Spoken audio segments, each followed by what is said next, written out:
القدر اساتذہ کرام اور معزز مہمانان گرامی، آج پوری دنیا میں عورت کو گھر کی چار دیواری سے بے پردہ اور عریہ کر کے باہر لایا جا رہا ہے۔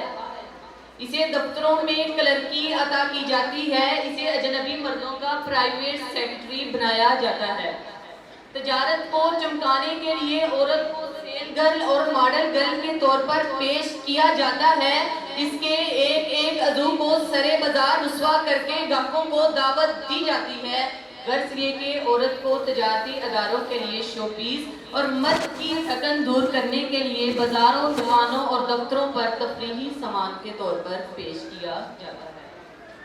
میری آج کی اس تقریب کے معزز مہمانان گرامی،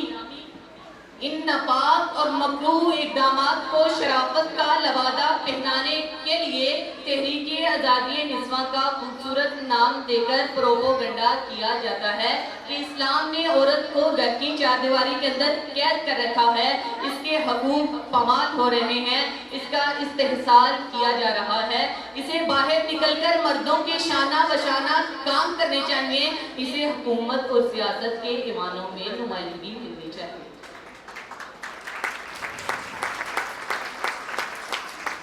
عالی وقار، ہم نے ان پرفریب نعروں کی آڑ میں آ کر عورت کو بے پردہ کر کے سڑکوں اور بازاروں پر لا کر یہ سمجھتے ہیں کہ ہم نے عورت کے حقوق دے دیے، لیکن میں کہتا ہوں تم نے عورت کو گھر سے نکال کر عورت کے حقوق چھین لیے، تم نے عورت کی ممتا گم کر دی،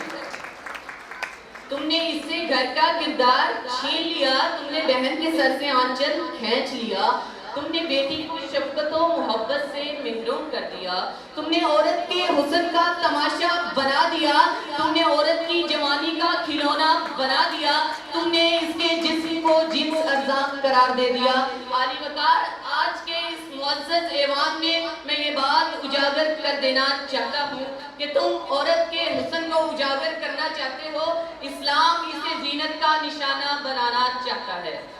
تم اسے شمع محفل بنانا چاہتے ہو، اسلام اس کی نسوانیت کو نمایاں کرنا چاہتا ہے۔ تم عورت کی قیمت اس کے ظاہر سے لگانا چاہتے ہو، اسلام اس کی قیمت اس کے باطن سے لگاتا ہے۔ تم عورت کو چوراہے پر لا کر رسوا کرنا چاہتے ہو، اسلام اسے گھر کی رونق و زینت بنا کر عزت کا تاج اس کے سر پر سجانا چاہتا ہے۔ عالی وقار، آج میں اپنے دعوے کو سچائی کے ساتھ ثابت کر دینا چاہتا ہوں کہ عورت گھر کی زینت ہے۔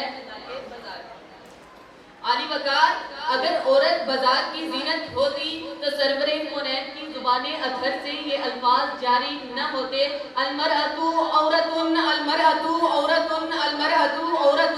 کہ عورت پردہ ہے، پردہ ہے، پردہ ہے۔ اگر عورت بازار کی زینت ہوتی، اگر عورت بازار کی زینت ہوتی تو سرور کونین کبھی نہ فرماتے کہ عورت صرف قضائے حاجت کے لیے باہر جا سکتی ہے۔ اگر عورت بازار کی زینت ہوتی تو رب کا قرآن یہ صدا نہ لگاتا، وَقَرْنَ فِي بِيُوتِكُنَّ وَلَا تَبَرَّجْنَ تَبَرُّجَ الْجَاهِلِيَّةِ الْأُولَىٰ۔ اگر عورت بازار کی زینت ہوتی تو رب کا قرآن یہ آواز بلند نہ کرتا، فَاتَّخَذَتْ مِنْ جَاهِلِيَّةٍ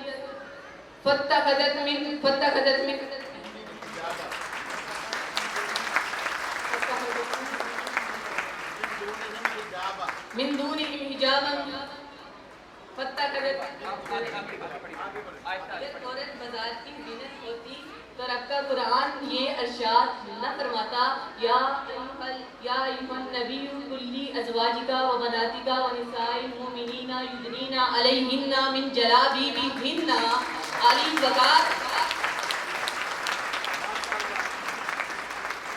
آج ہمارے سامنے دو نظام ہیں، ایک اسلام کا وہ نظام جس نے عورت کو گھر کی ملکہ بنا دیا، اور ایک مغرب کا وہ فرسودہ قانون ہے جس نے کمزور اور ناتواں عورت کے کندھوں پر ناقابل برداشت بوجھ ڈال دیا۔ لیکن